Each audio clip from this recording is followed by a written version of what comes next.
buenas tardes con todos. Bienvenidos a este video chat.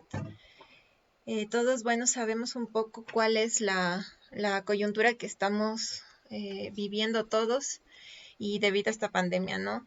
Esto demanda nuevos retos y oportunidades para nosotros, los seres humanos, y para, todas las especies en general. Entonces, lo que buscamos ahora con este video chat es entender un poco y analizar de forma crítica los hechos y muchos comentarios, ¿no? Que nos encontramos muchas veces disfrazados de verdades. Pensamos que esto es de mucha importancia.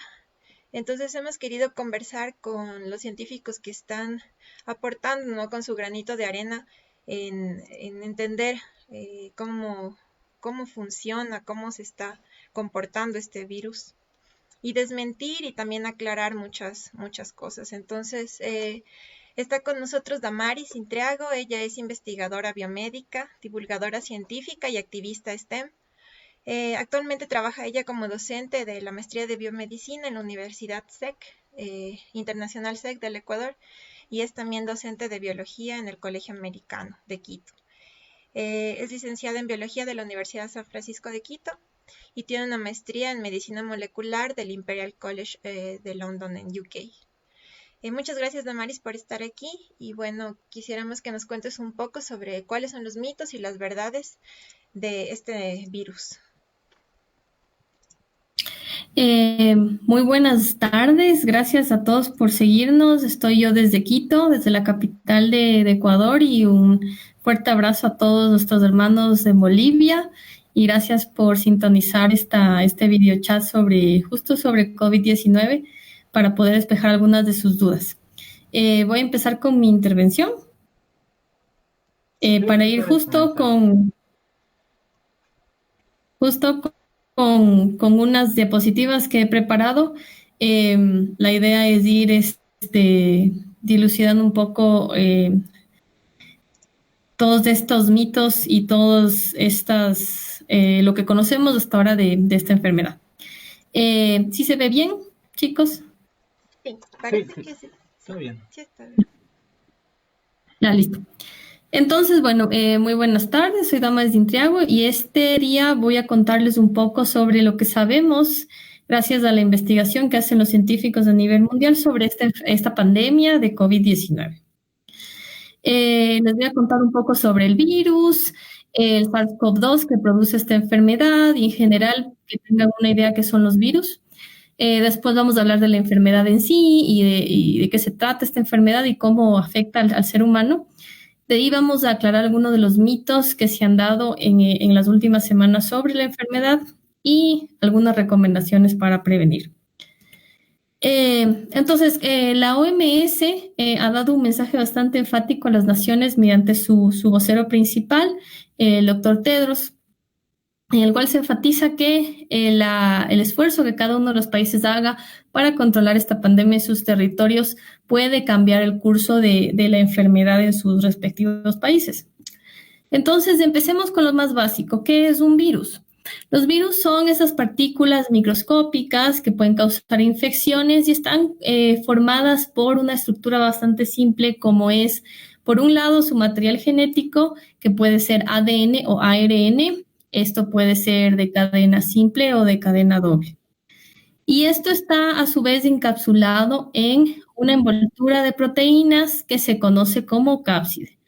Los virus no se consideran seres vivos. Sí, los virus no se consideran seres vivos, pero justo porque no son capaces de replicarse sin la ayuda de una célula hospedera. Entonces, por ejemplo, los virus no son un tipo de bacterias. Las bacterias funcionan de otra forma, pueden replicarse por sí mismas, no necesitan un hospedero, pero en el caso de los virus es todo lo contrario. Y aquí hay que hacer una aclaración, y este es el primer mito que voy a hablar, y es justo el uso o el potencial uso de antibióticos para combatir esta enfermedad causada por este SARS-CoV-2, por este virus nuevo. Los antibióticos no combaten infecciones virales, hay que aclarar, solo combaten infecciones bacterianas. Entonces es falso decir que puedo ir a la farmacia y que con un antibiótico puedo tratar una infección si me llega a dar, porque los antibióticos justo son, como dice, anti-contra bióticos vida. Como les contaba, los virus no son considerados parte de los seres vivos y los antibióticos justo fueron diseñados para desintegrar bacterias. Entonces, no solo no funcionan para este tipo de infecciones virales, sino también si es que no los manejamos con cuidado, podríamos generar un problema que se conoce como resistencia bacteriana a antibióticos. Es decir, nos puede dar una infección y los antibióticos disponibles no nos van a hacer efecto porque nuestras bacterias están resistentes a ellos y puede causar problemas mucho más graves. Los coronavirus son una amplia familia de virus. Su material genético es es ARN de cadena simple. Pueden causar desde resfriados comunes hasta enfermedades mucho más graves. Los hospederos, como les decía, pueden ser animales y dentro de ellos puede estar el ser humano también. Y han habido entre estas enfermedades graves, por ejemplo, tenemos el SARS, que ocurrió en China entre 2002 y 2003, y el MERS, que se ubicó en Medio Oriente en el 2012. Estos coronavirus pueden tener hospederos animales y eso puede hacer que eventualmente salten a infectar a seres humanos, lo que se conoce como transmisión zoonótica. En el caso del SARS, la civeta pudo haber sido el hospedero del virus que causó esta epidemia de SARS en China, y en el caso del MERS, el dromedario se ha identificado como el hospedero del virus que causó esto en esta parte del mundo. Y ahora les voy a contar exactamente sobre el SARS-CoV-2, que es el virus justo que causa el COVID-19. La COVID-19 es la enfermedad, el SARS-CoV-2 es el virus que la causa. Y COVID-19 viene por las siglas Coronavirus Disease 2009 porque empezó justo en Wuhan, China, en diciembre del año pasado. Y la estructura, como les contaba, tenemos el ARN de cadena simple del virus, como lo muestra esta foto. También tienen esta corona de proteínas, como estas proteínas de spike proteins que se llaman o que tienen forma de espícula, que forman una corona y por eso se les llama los coronavirus. Esta proteína S es justo la que interactúa con otra proteína en nuestras células que se llama el ACE2 y funciona como llave y cerrojo. Entonces, este spike protein S en el virus sirve como la llave que intenta abrir el cerrojo de nuestras células, que es el receptor ACE2. Y este receptor está presente en nuestras células, por ejemplo, las del tracto respiratorio, y eso es donde infecta. Pero también les contaba sobre esta capa de lípidos que está en la parte externa del virus. Y aquí viene mucho la importancia del lavado de manos. El jabón tiene la capacidad de desintegrar lípidos. Entonces, cuando nos lavamos las manos, podemos, si es que tuviéramos el virus en las manos, desintegrar justo esta parte del virus y eso hace que el virus se desintegre y no pueda causarnos ningún daño. Por eso es muy importante lavarnos las manos. Otro mito que ha circulado mucho es que este SARS-CoV-2 fue manipulado a propósito en laboratorio. Eso ya fue desmentido con algunos estudios genéticos.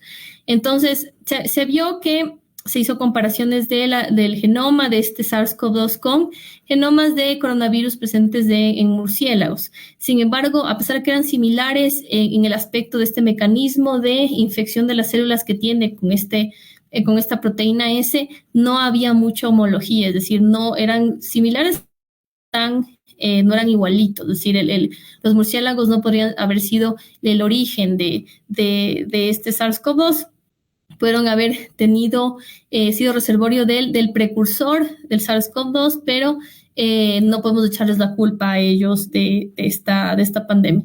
Y también hay otros animales que son traficados en China, como el pangolín, cuyos coronavirus podrían tener similitudes muy interesantes con el SARS-CoV-2, porque este mecanismo que utilizarían para infectar nuestras células podría, en este caso, sí ser similar. pero se descarta totalmente que haya sido hecho en laboratorio porque la afinidad alta que tiene el SARS-CoV-2 para infectar nuestras células pudo haber sido resultado de selección natural y no de algo creado artificialmente. Se ha dicho que el virus se podía transmitir por aire. Hace unas semanas la versión que teníamos es que se transmitía por gotículas, cuando habían 2 personas a una distancia de menos de 1 metro y alguien estornudaba o tosía, estas gotículas podían salir de una persona infectada a otra persona sana y entrar en contacto con sus mucosas o con superficies que puedan ser tocadas por personas. Sin embargo, aparentemente hay un indicio por algunos nuevos estudios que todavía están siendo revisados, en donde incluso el aliento de los pacientes en ciertos ambientes, el aliento que exhalan las personas con coronavirus podría hacer que algunos partículas de virus entren al ambiente, porque se ha determinado que se encontraron en estas muestras material genético del SARS-CoV-2. Pero todavía falta determinar la infectividad de esas partículas virales que podría haber. Entonces, todavía eso está en evaluación. Y bueno, la COVID-19 es la enfermedad que es producida por este coronavirus. El primer brote fue en China, en Wuhan, en diciembre del año pasado, y se le identificó en muestras provenientes de pacientes que tenían una neumonía atípica y pues se encontró esta nueva variante de coronavirus. Para diagnosticar utilizamos la prueba que recomienda la OMS, que es la amplificación de ácidos nucleicos. El virus tiene ARN. Y lo que se hace justo para detectar si está presente en muestras de hisopado nasofaríngeo de un paciente es utilizar la PCR cuantitativa a tiempo real, que es una prueba que lo que hacemos es, después de que tomamos la muestra del paciente, primero extraemos ese ARN del virus si estuviera, después lo convertimos en ADN de cadena doble y ese ADN del virus se lo amplifica con esta PCR y se utilizan unas secuencias complementarias a un extremo de una región específica del ADN viral. Estos se llaman primers. Entonces, lo que hace el PCR utilizando una máquina que se llama un termociclador es generar varios ciclos de temperaturas distintas. Primero, separo las hebras de ADN con alta temperatura, bajo la temperatura. Entonces, primero desnaturalizo el ADN, abro las cadenas con 90 grados, después bajo la temperatura a unos 50-60 grados, se pegan los primers y después amplifico estas secuencias de forma exponencial. Cuando se generan estas secuencias, cuando se da la amplificación, se genera también fluorescencia por este número de copias que va aumentando y eso se detecta con una máquina con una computadora que está conectada al termociclador. Y si es que pasa un umbral de fluorescencia que lo delimitamos, se puede decir que el virus está presente y también cuántas copias están presentes. Entonces sabemos si es que el paciente tiene o no el SARS-CoV-2. Y hay otras pruebas que también están circulando que se llaman las pruebas rápidas. Estas pruebas pueden ser de dos tipos, no son recomendadas para diagnóstico. Lo que hacen es detectar indirectamente la presencia del virus porque detectan anticuerpos que son proteínas que nuestro cuerpo produce cuando ha estado expuesto al virus. Entonces, hay otras pruebas también. En este caso no se utiliza un hisopado del paciente, sino se utiliza una muestra de sangre del paciente para saber si hay la presencia de estos anticuerpos o hay otros tipos de pruebas rápidas en donde detectamos partes, ciertas proteínas del virus para saber si está presente. Entonces, estas pruebas rápidas que tratan de detectar antígenos del virus, estas proteínas del virus están en desarrollo. Estas pruebas rápidas contra anticuerpos del virus están todavía en proceso de validación. Por lo tanto, la prueba estándar para hacer diagnóstico es la PCR. Y para entrar a algunos de los síntomas, tenemos fiebre alta, superior a los 37 grados, casi 38. Nuestro cuerpo está normalmente a 37 grados. Cuando ya pasamos a esto, indica que puede haber una infección. Cansancio, los pacientes se sienten muy agotados y tienen esta tos seca sin flema. Eso es lo más común que hay en pacientes con síntomas. Los síntomas se desarrollan días después de la infección. En general son síntomas leves que empiezan de forma gradual, pero algunas personas incluso no tienen síntomas después de haber sido expuestos al virus. Esos son los pacientes asintomáticos. Entonces, estos pacientes justo pueden ser los que generen esta transmisión tan grande que hay de la enfermedad, porque como no tienen síntomas, no permanecen en casa, no cumplen con la cuarentena y pueden salir e incluso si tienen una tos o muy leve, pueden tocarse la boca y eso transmitir a otras personas. Entonces, no sabemos cuáles personas tienen el virus porque no hay síntomas, sin embargo, tienen el virus y pueden hacer que otros se contagien. En general, esto hay que recalcar, la mayoría de pacientes se recupera, el 80% no necesita ir a un hospital ni a terapia intensiva, pero una de 6 personas puede contraer la fase severa de la enfermedad y no solo tener los síntomas anteriormente descritos, sino también dificultad respiratoria. Entonces, en caso de que ya tengamos todos estos conjuntos de síntomas, por favor busquen atención médica porque necesitan tener un soporte para poder continuar con sus vidas. La población vulnerable son personas de edad avanzada y que también tienen problemas de salud preexistentes porque pues su sistema inmunológico no está totalmente apto para responder de la misma forma que una persona joven. Por lo tanto, también se ha dado este mito de que los jóvenes somos inmunes al virus, lo cual no es cierto porque el virus puede atacar ya sea a personas de edad avanzada como a jóvenes, pero en personas de edad avanzada se puede dar la fase severa de la enfermedad. Esa es la diferencia. Hay que tener en consideración, todavía no logramos generar un tratamiento aprobado para la enfermedad. Hay ensayos clínicos con estos antivirales que permiten detener la replicación del virus de nuestras células, como el remdesivir, está en fases de ensayo todavía con pacientes. También hay las primeras versiones de vacunas, también están en las primeras fases de ensayo clínico. Entonces, en general, esto se demora cierto tiempo, hasta casi 18 meses en el caso de las vacunas, porque tienen muchos pasos para verificar que sea seguro y efectivo para los pacientes. Entonces, tenemos que esperar en este sentido. Entramos a más mitos, ahora sí, para entrar ya a la parte en donde desmitificamos muchas cosas que se han dicho con respecto a esta enfermedad. Ya hablamos de que este virus no fue diseñado en laboratorio, su afinidad por el receptor ACE que está en nuestras células pudo resultar por selección natural, no se ha encontrado evidencia de que fue hecho en laboratorio. Tampoco hay ninguna evidencia de que comer ajo nos permite protegernos de la infección. El ajo puede tener propiedades beneficiosas, pero en este caso no nos permite combatir una infección por este SARS-CoV-2. También se ha dicho de que el virus puede ser eliminado con temperaturas de 28 grados, lo cual no es verdad. Nuestro cuerpo está a 37. Si es que no fuera tolerante a 28 grados, no podría replicarse en nuestras células. No hay ninguna evidencia de que el virus sea más prominente en ciertas áreas por su clima.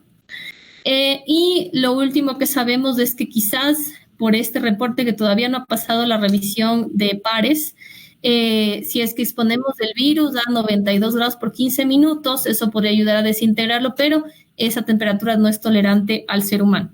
Entonces, es un mito de que el virus puede eliminarse a 28 grados porque nosotros estamos a 37 y sí nos puede infectar. Sobre todo, aquí hay otra muy interesante sobre los mosquitos y las garrapatas, si es que estos animales pueden ser vectores del virus. No hay ningún sustento científico. Los mosquitos sí pueden transmitir otro tipo de parásitos, pero en este caso no es el SARS-CoV-2. Tampoco hay ningún sustento para decir que el eucalipto puede ayudarnos a combatir esta enfermedad.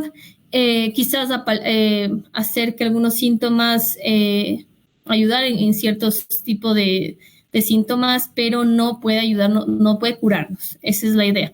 Y lamentablemente en nuestro país, en el Ecuador, vemos como mucha gente todavía sigue creyendo que comprar y utilizar eucalipto puede curar esta enfermedad. Hay este compuesto que se está tratando de promocionar mediante redes sociales, indicando de que si es que uno lo toma, no solo se puede curar de esta enfermedad, sino curar de otras enfermedades. Eso también es falso. Puede incluso generar ciertos compuestos tóxicos cuando entra en nuestro organismo. Así que, por favor, cuando escuchen algo de este tipo en WhatsApp, sobre todo, no le hagan caso a la primera, pregunten a un científico, lean al respecto para saber si esto es cierto, porque hay muchos charlatanes tratando de hacerse pasar por científicos. Tampoco se recomiendan las megadosis de vitamina C, eso es lo que algunas personas han tratado de decir. Puede incluso ser letal, adquirir una dosis alta de vitamina C, entonces por favor mucho cuidado con este tipo de cosas. Tampoco se ha confirmado que los animales puedan ser portadores del virus. Sí ha habido contagios, por ejemplo, este tigre que fue contagiado por un trabajador en el zoológico de Nueva York. También hubo el caso de una mascota que fue contagiada en China e incluso falleció, pero a pesar de que los animales pueden contraer el SARS-CoV-2, no quiere decir que ellos puedan transmitirlo a otros seres humanos tampoco. Entonces, esto también es un mito. Hay personas que están abandonando a sus animales por este mito. Por favor, no lo hagan. Sus animales no les causan ningún tipo de riesgo. Esta es otra también que he escuchado, que es el uso de gárgaras con sal para prevenir la COVID-19. Tampoco hay ningún tipo de evidencia. La sal no le haría absolutamente nada al virus. Entonces, siempre pensemos en términos de por qué hacemos las cosas. No solo nos guiemos por lo que escuchamos. Tenemos también sobre este supuesto tratamiento que podría ser la cloroquina, la hidroxicloroquina, y es básicamente un medicamento aprobado para uso humano, pero que se utiliza para personas que tienen malaria y también que tienen enfermedades autoinmunes. Entonces, sin embargo, no hay todavía estudios clínicos que confirmen que puede ser un tratamiento efectivo para la COVID-19. Incluso se ha dicho que puede causar ciertos efectos negativos a nivel cardíaco. Entonces, incluso se ha detenido algunos de los ensayos porque algunos de los pacientes que estaban en el ensayo clínico adquirieron estos problemas cardíacos. Entonces, no hay que automedicarse y tampoco hay que dejar a las personas que necesitan realmente este medicamento por sus condiciones de salud sin medicamento.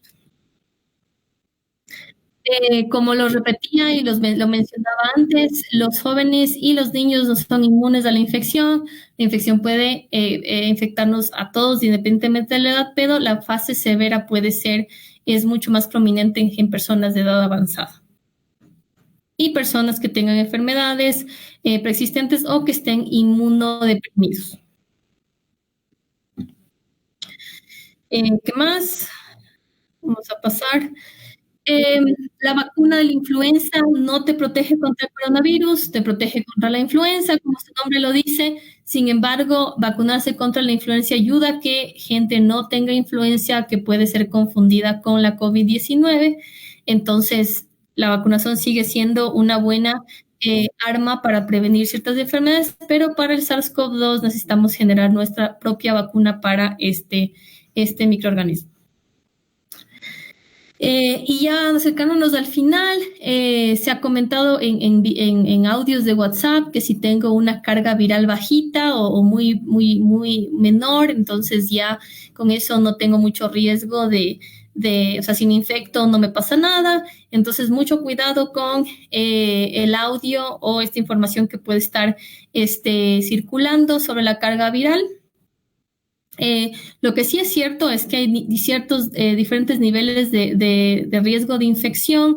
Por ejemplo, cuando estamos hablando de los médicos que están muy expuestos a personas que son pacientes con COVID-19, ellos son más propensos a contagiarse, pero tener una carga viral bajita y con eso es lo que me debo de contagiar es totalmente descabellado y es falso.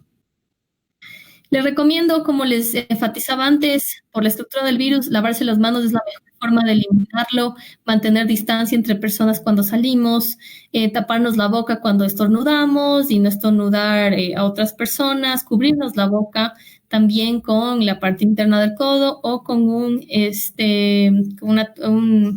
papel absorbente que podemos botar. Si no podemos respirar bien, por favor, acudan a un especialista. Y si tienen los demás síntomas de la COVID-19 y siempre manténganse informados por fuentes oficiales como la OMS y sobre todo evidencia científica reciente.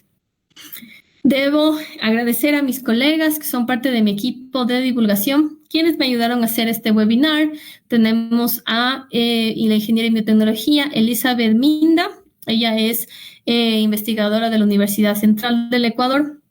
También Estefanía Espín, quien es docente de biología molecular de la Universidad de las Américas en Quito también. Tengo a mi colega químico farmacéutico que está especializándose en biomedicina y biología molecular en España, Carlos Ibarra, y la doctora Paola Santa Cruz Ortega, quien tiene una especialidad en enfermedades infecciosas en la Johns Hopkins en Estados Unidos y ahorita trabaja en Brasil. Ellos fueron los que junto conmigo armamos esta presentación. Así que muchas gracias por su atención esta tarde. Si tenemos preguntas adicionales, para eso estamos aquí. Gracias por escucharnos. Bueno, muchas gracias, Damaris, por tu presentación. Creo que estaba muy claro. Sí, muchas gracias también por colaborarnos con esta videoconferencia, videoentrevista. Y sí, ahora vamos a hacer paso a las preguntas que nos están mandando desde hace algún tiempo y las últimas también que nos han hecho llegar aquí a la presentación, ¿no? Aquí al en vivo. Entonces, sí, gracias también a todos los que están siguiendo la transmisión. Muchas gracias por acompañarnos y por ser parte también de esta video chat, video entrevista. Entonces vamos a empezar la parte de las preguntas, un poco para ir solucionando estas dudas que todavía quedan. Creo que igual con la presentación nos has respondido y nos has aclarado bastante de ellas, pero de todas maneras hay algunas que todavía tenemos aquí y que quisiéramos discutirlas. Sobre todo la primera es relacionada a las vacunas, porque igual hay mucha interacción acerca de las vacunas. Quisiéramos saber en general, para todo nuestro público, qué se necesita para desarrollar una vacuna, cuáles son las fases de las vacunas también, en qué etapa vamos. Creo que la BBC ha mencionado que existen 8 proyectos ya que se encuentran en el desarrollo de la vacuna, sobre todo enfocándose al gen S o la glicoproteína S.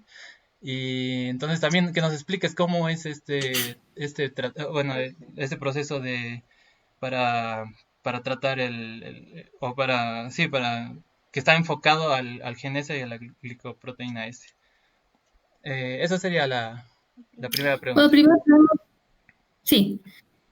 primero tenemos que conocer, a ver, voy a detener la pantalla para que me vean. Tenemos que, ¿sí me escuchan? Creo que se cortó un poquito. ¿Sí me escuchan? Sí, te escuchamos. Ya.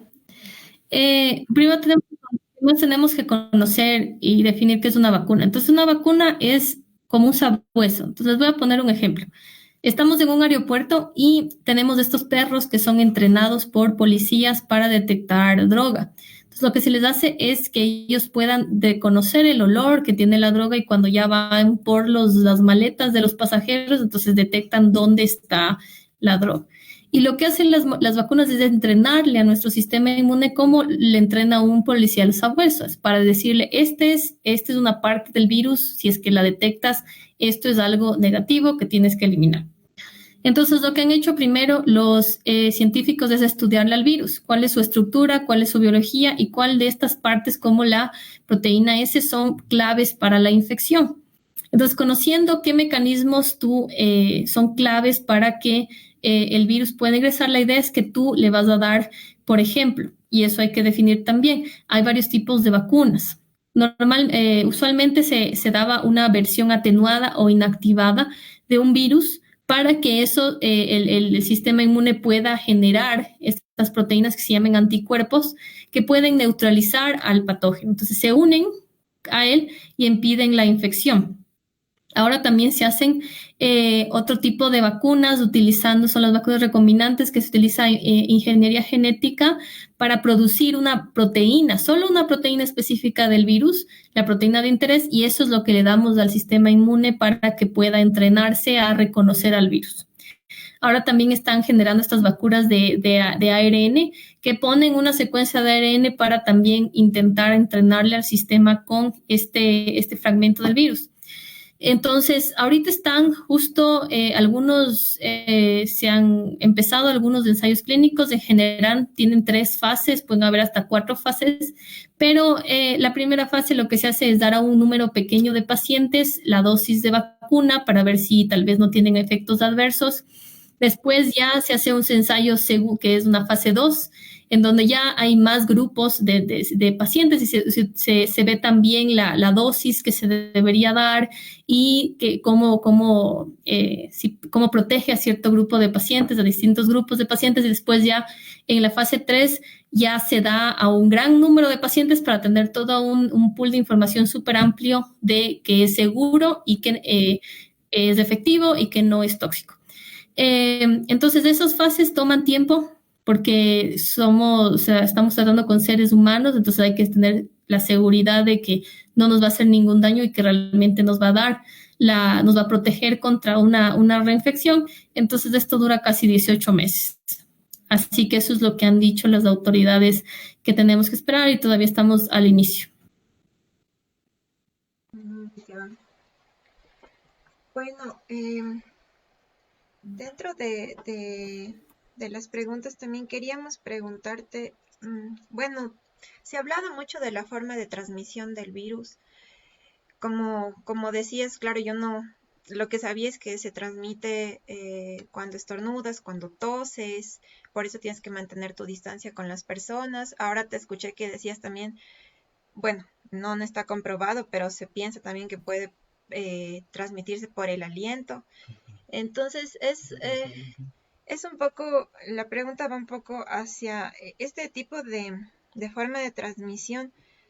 ¿Es, como decíamos, por gotículas, por pequeñas gotitas, o se puede hablar de que son más como aerosoles, ¿no? Como los que encuentras en la atmósfera, porque pensándolo así diría, bueno, entonces Sí. si sales tendrías que estar súper más protegida, no sé.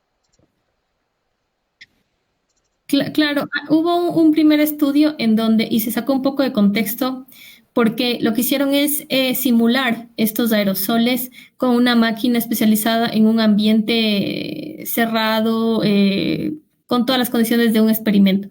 Entonces, lo que se quería ver es cuánto tiempo esas gotículas generadas por esta máquina permanecían en el ambiente y se dijo más o menos 3 horas.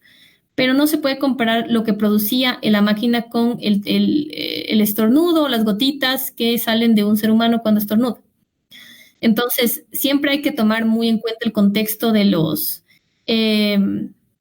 estudios porque, de acuerdo al contexto, se trata de dar una respuesta, pero siempre hay que saber el método con el cual hicieron los estudios para no tratar de extrapolar resultados a otros escenarios que no tendrían ningún sentido.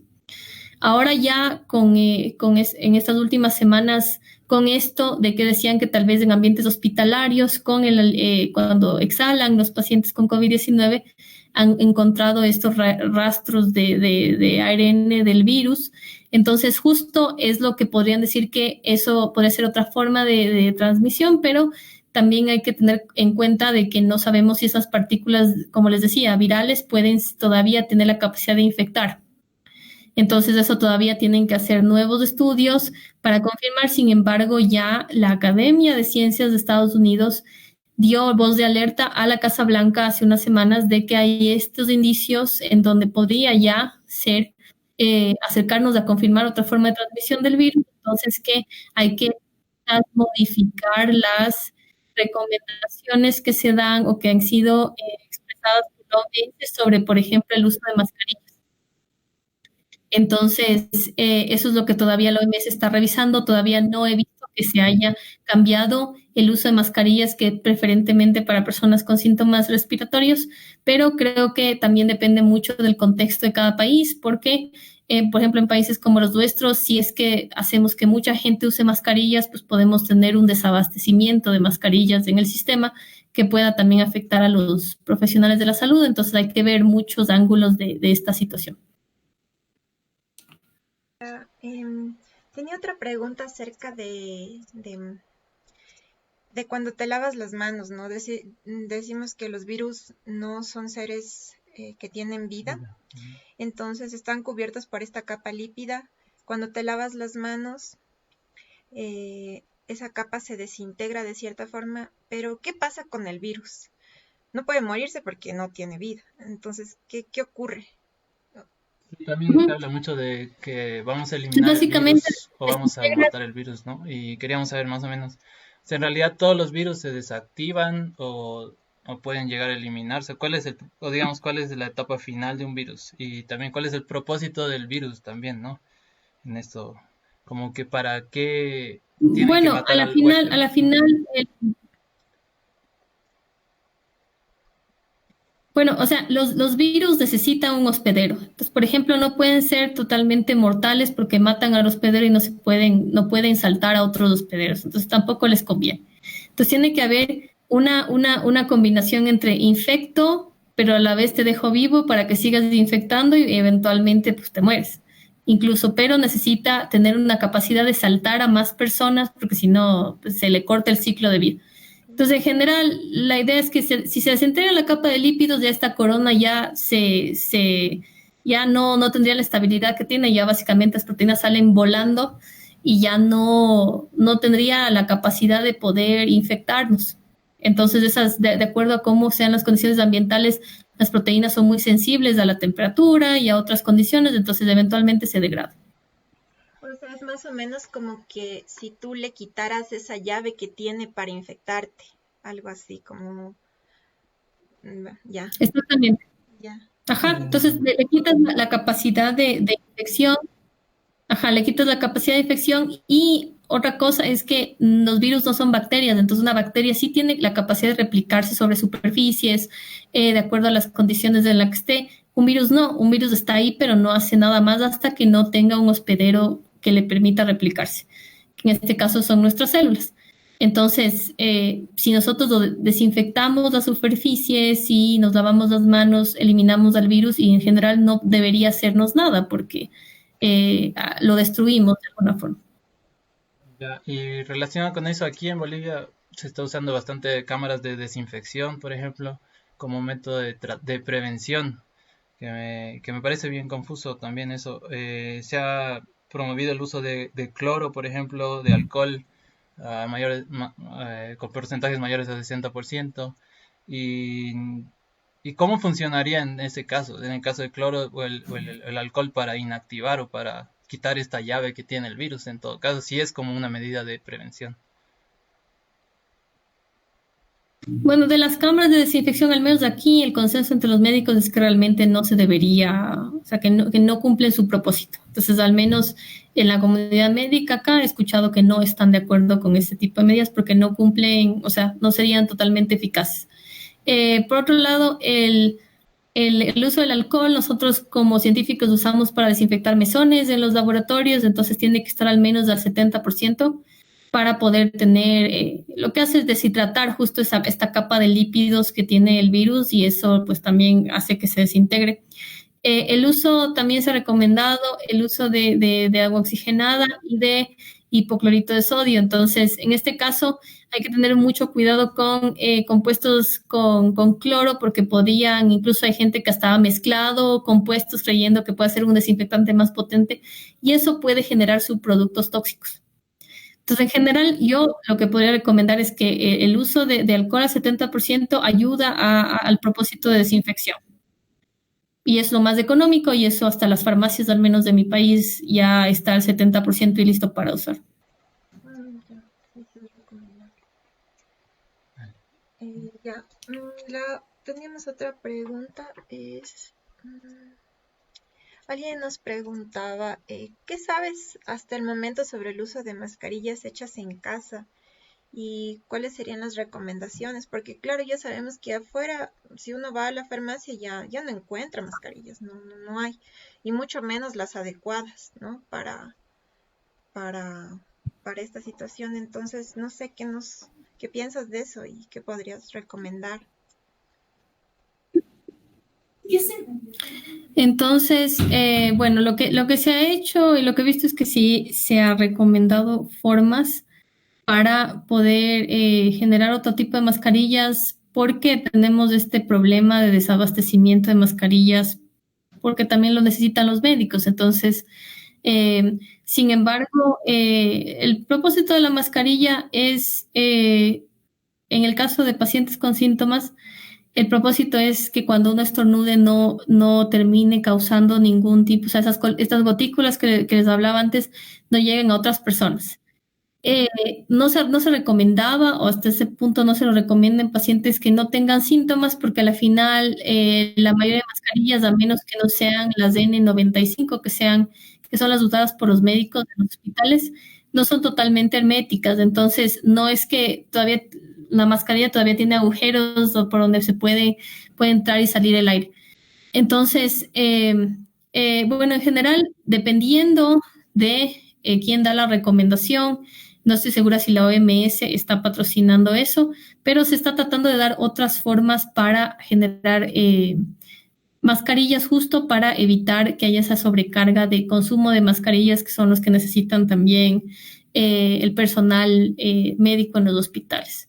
Entonces, en general, por ahora se mantiene que sea para pacientes con síntomas respiratorios. Sin embargo, ya en mi país ya la mayoría de gente sale con mascarillas por precaución. Eso también hay que tener en cuenta que da una cierta sensación de seguridad, pero tomando también en cuenta cuál es el fin para usar la mascarilla, se podría implementar, pero siempre sabiendo por qué lo hacemos. Todavía la forma de transmisión por el aliento está en estudio y al menos hasta que la OMS no dé un dictamen que cambie la recomendación inicial, todavía no recomiendan la mascarilla de uso masivo, pero también depende mucho de la situación de cada país, ¿no? Y dentro de esto, ahora estamos recibiendo algunas preguntas, es sobre si cuando salimos a hacer compras, ¿no? Cuando llegamos a la casa, mucha gente se pone un poco paranoica con este tema ahorita de que se sabe, bueno, se rumorea que está en el aire y todo. Entonces llegan a la casa y tratan de lavar todo lo que compran. Bueno, nosotros también llegamos y todo a desinfectar, a lavar, y es un estrés, ¿no? Ahora, digamos, qué tan probable es el contagiarse cuando uno sale a hacer compras y vuelve con cosas así? Ujú. Y si puede vivir, por ejemplo, en nuestra ropa también, es necesario lavar la ropa, o sea, como medida de prevención. En este caso, todavía no sabemos exactamente el modo de transmisión por manipulación de alimentos o por usar ropa y estar expuesto al ambiente. Pero lo que sí, por medida de precaución, se recomienda que cuando uno salga tenga una muda de ropa solo para salir. Entonces, por ejemplo, yo en mi casa dejo mis zapatos afuera. Entonces, tengo solo un par de zapatos para salir y tengo solo una muda de ropa para salir y esa la dejo a la afuera de mi casa. Y cuando ya han pasado algunas puestas, entonces le lavo con detergente, porque es el mismo principio que con el jabón. Todavía no sabemos cuánto tiempo permanecería. Recuerden que también depende de que si yo estoy en contacto con un enfermo que me tose encima. Entonces tendría que, a menos que se compruebe que está en el ambiente y cuánto tiempo se podría quedar en la ropa, pero también depende de qué es la ropa y cuánto tiempo podría quedarse ahí. Entonces, al menos para evitar que ingrese, si es que se quedan en la ropa, dejar todos los implementos que usamos para salir en un lado y que eso no entre a la casa. Y apenas entramos, nos lavamos las manos varios minutos y ahí sí ya podemos tocar cosas o superficies, igual el uso de gel desinfectante, pero lo más recomendable es el jabón, el agua y jabón.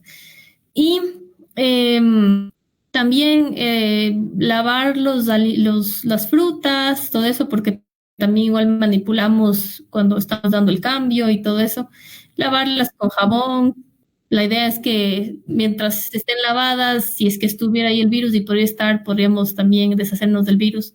Pero yo creo que más que la paranoia es saber con qué estamos lidiando, ¿no? Cómo es un virus y para qué nos sirve estas medidas de destrucción de este virus, que son muy sencillas. Y la idea es también tomar nuestras precauciones, no estar muy cerca de las personas, mantener una distancia cuando estemos en el súper, que creo que en la mayoría de países, al menos aquí, sí se hace, que la gente no puede entrar tantas personas al súper, tiene que estar a una distancia también de otras personas, hay un tiempo, ahora ya no podemos salir todos los días, sino que placas de carro, por ejemplo, solo pueden salir ciertos días. Entonces, son medidas que tratan de evitar aglomeraciones y que la gente también tenga mucho contacto por el amontonamiento. Bueno, Damaris, una última pregunta que nos llegó es, se ha visto que últimamente se están, bueno, aquí por lo menos en Bolivia, bastantes personas jóvenes, relativamente jóvenes, están presentando los síntomas fuertes, ¿no? Y nos preguntaban de qué dependen de que algunas personas desarrollen síntomas y que otras no. Claro, depende, todos somos diferentes y desarrollamos diferentes tipos de comportamientos. Sin embargo, no sé si hay algún tipo de, no sé, la alimentación, el modo de vida, etcétera, que puede llevarte a que tengas síntomas mucho más agudos que otras personas. Bueno, todavía se está estudiando justo estos, cómo funcionan o por qué los asintomáticos son básicamente eso, no tienen síntomas y pasan con el virus, se lo detecta el sistema, eventualmente ya pasan las semanas y no ha pasado nada, pero pudieron contagiar a otros. Entonces, en general, incluso una persona joven podría ser vulnerable si es inmunocomprometida, si es que está tomando algún tipo de medicamentos que bajan su sistema inmune, o si es que tiene alguna enfermedad que lo inmunodeprime, o si no ha tenido un buen estilo de vida y pues su sistema inmune no está funcionando a la norma, a tope, ¿no? No está.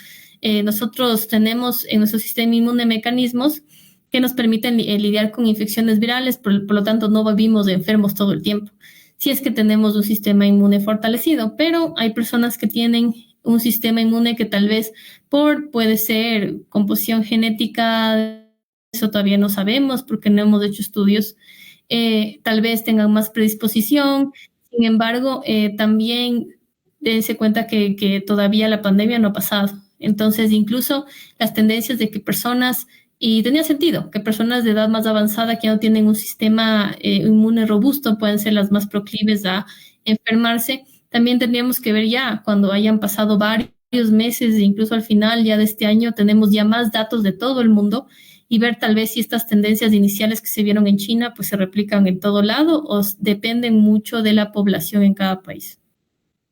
Claro. Bueno, muchas gracias, Damaris.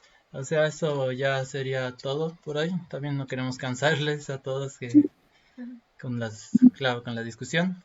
Y agradecerte por tu tiempo, también desearte todos los mejores éxitos, ya que estás también en un equipo de estudio del SARS-CoV-2.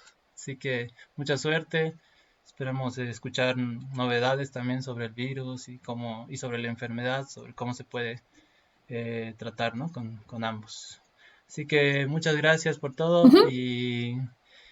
y bueno, ahí te dejamos entonces. Gracias, Damaris. Muchas gracias por tu tiempo y por, Muchas gracias por a este ustedes por la video chat. invitación y por las preguntas. Bueno, gracias. Un saludo. Chao, chao. Gracias, saludos a todos. Ya, entonces sí, ya nos vamos a despedir también nosotros. Si quieres puedes cortar, Damaris, no te preocupes. Uh -huh. Ya, entonces Listo. nosotros solamente Chicos, queríamos muchas gracias por despedirnos. la invitación. Sí, a ver, Uh -huh. bueno, ya, ahí la voy a cortar. Entonces, queríamos despedirnos de todos los que nos están siguiendo aquí, saludar a todos, bueno, a Javier, también a Estefanía Arojo, que está siguiendo, y mucha gente también por ahí, los que han hecho sus preguntas, muchas gracias por las preguntas. Saben que este es como un método interactivo también para discutir con distintas personas que están involucradas en la ciencia y con temas bastante novedosos. Así que también mencionarles que vamos a seguir con estas videoentrevistas, así que síganos en la página y ahí les estaremos comunicando qué nuevas entrevistas tenemos y qué novedades también hay en el mundo de la ciencia. Así Sí, que gracias a todas las personas que se han conectado y nos han seguido en esta transmisión. Como dijo Fernando, estaremos comunicándoles quiénes serán nuestros siguientes invitados y esperamos igual contar con su participación. Muchísimas gracias por seguirnos. todo. Chao. Chao, chao, hasta luego.